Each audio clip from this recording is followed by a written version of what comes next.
Hello aspirant. In our last video of monetary policy, I discussed about what is monetary policy and how monetary policy works, where we discuss about the expansionary monetary policy, contractionary monetary policy. This video is the extension of that video. In this video, we are going to discuss the tools of monetary policy. There are specifically two types of tools. One is the qualitative tools. Second is the quantitative tools. If I am discussing about quantitative tools, there are different kinds like repo rate, reverse repo rate, CRR, cash reserve ratio, SLR, statutory liquidity ratio, bank rate, marginal standing facility, and much more. So we are going to discuss these 5-6 kind of the quantitative tools today. In qualitative tools, there are the 4 kinds of the qualitative tools. One is the moral suasion, second is the direct action, third is the credit rationing, and the fourth is the margin requirement. So these are the quantitative and the qualitative tools of the monetary policy. As per the exam relevance, every time you will find out there is 1 or 2 question related to monetary policy or the tools of monetary policy under the heading open market operations. These operations specifically done by the central bank of a country to control the flow of money in the market. So RBI used a different kind of the tools. Out of them, there are 2 tools, qualitative and the quantitative. Let's discuss the quantitative tool. The number 1 tool we are discussing here, the CRR, cash reserve ratio. Student always confuse in between CRR and the SLR. CRR is the cash reserve ratio and the SLR is the statutory liquidity ratio. In CRR, commercial bank deposit some amount of their total deposit with the Reserve Bank of India, and this margin, this deposit is overall the 4.5% of the total bank deposit. This is the current rate I am telling you, the 4.5%. And in the case of SLR, statutory liquidity ratio, bank deposit or bank keeps 18% of their total deposit in term of gold, in term of government security, in term of bonds with them. So during the crisis time, they can manage themselves. So these are the 2 tools. One is the CRR, second is the SLR. In the CRR, bank अपना deposit करते हैं RBI के पास, that is the 4% current rate. And in the case of SLR, bank keeps 18% of the total overall deposits with them so they can manage during crisis situation. Take an example.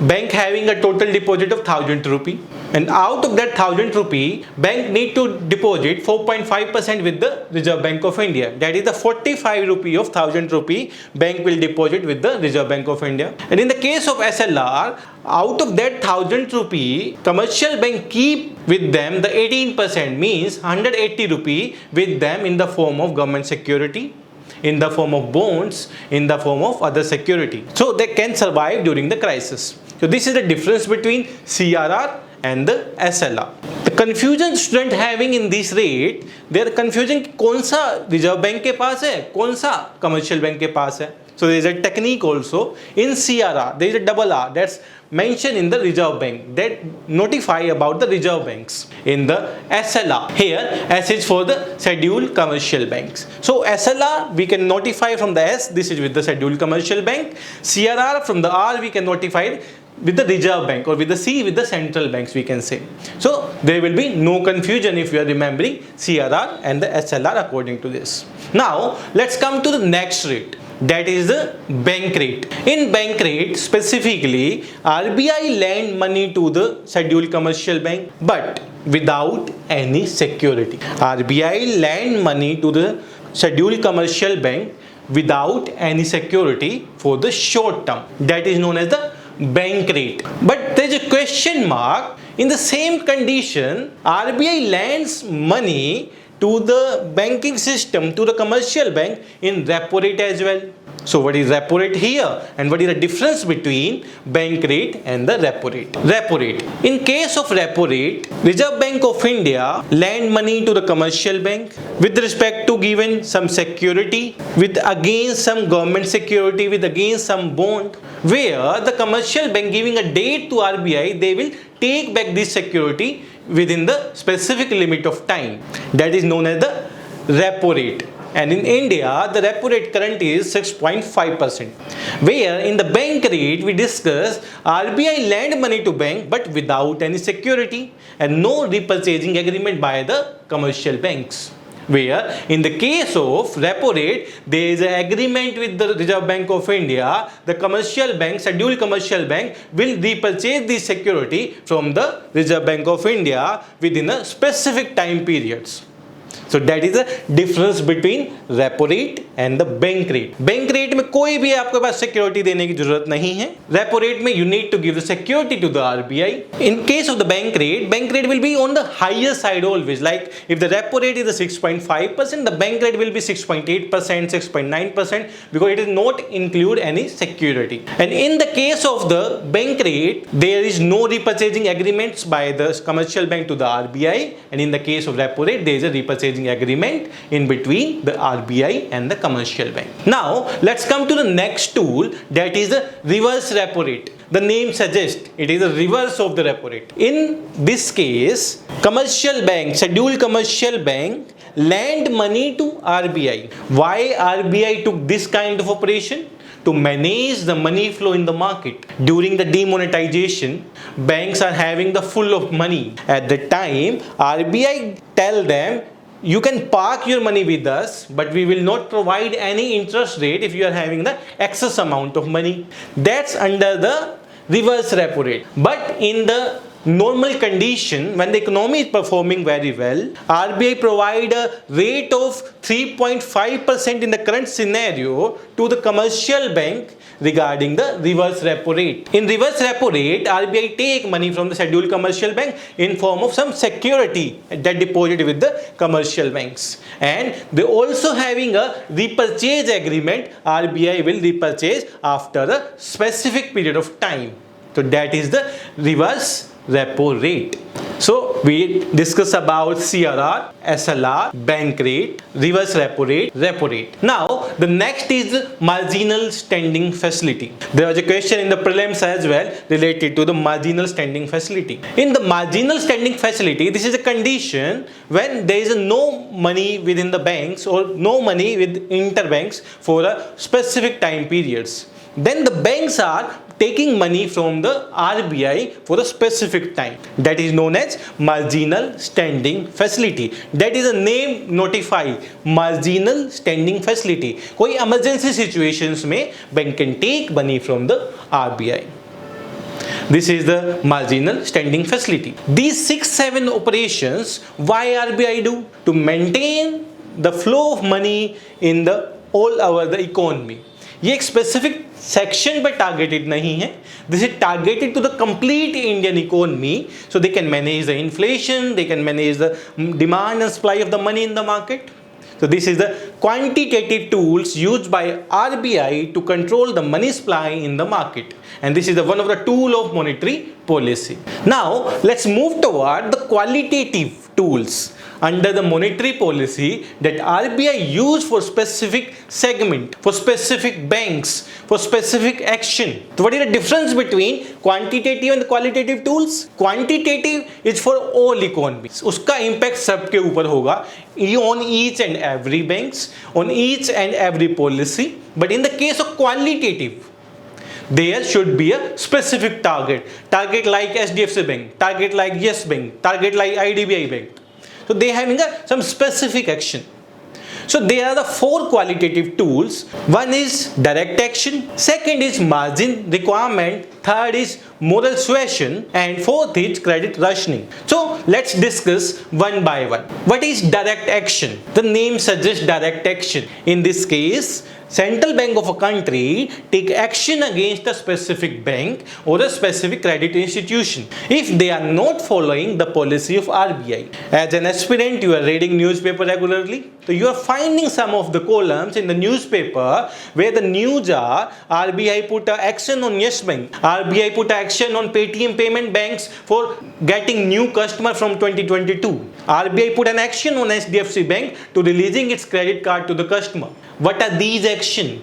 These are comes under the direct action of the RBI under the qualitative tools.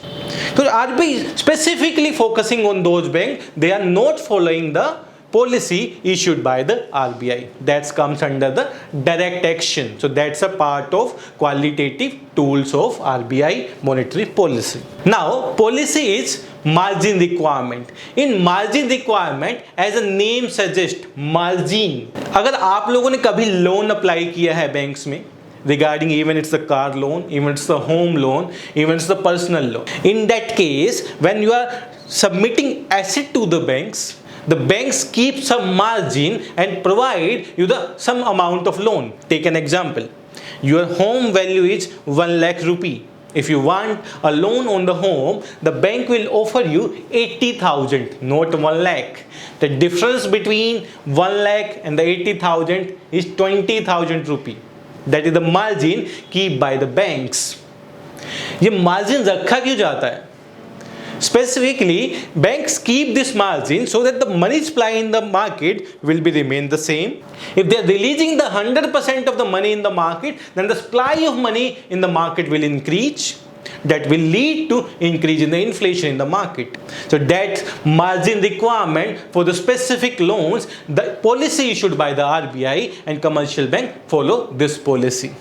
So that's the second qualitative tools, the margin requirement. Now let's come to the third one, that is the moral suasion. As an aspirant, you are reading the ethics paper. What is the beauty of ethics paper? You need to be right and with the ethical perspective कि सब चीज़ें सही जानी चाहिए. जहाँ पे भी कुछ गलत होता है तो you need to be mentioned through the ethical perspective. The same case with the RBI. जब उसे लगता है कोई direct action नहीं है, किसी को सिर्फ morally sway करना है, so they are putting that kind of the statements in the newspaper, they release that kind of a notice to morally impact the banking system or morally impact a particular bank. So that's come under the moral suasion. वहाँ पे कोई policy action नहीं लिया गया. RBI ने किसी specific bank को target भी नहीं किया. They just release a policy कि XYZ बैंकिंग सिस्टम में ये लूप होल्स हमें मिले हैं. इस बैंक ने क्रेडिट पॉलिसी को फॉलो नहीं किया है. But they are not mentioning the bank name. But the bank though जो following the notice of RBI, they are having clear target. The RBI is targeting us. So that's a part of moral suasion. And the final tool of the qualitative policy is the credit rationing. In the case of credit rationing, RBI put a limit. You can lend more than 10 lakh rupee to the customer. You cannot lend more than 20% to the XYZ sector. You can lend only 50,000 credit card to the customer. Like the recent policy, the HDFC Bank are not allowed to distribute its card to the customer. In some of the specific cases, the same thing is going with the Yes Bank. The thing going with the Paytm Payment Bank, you cannot board new customer.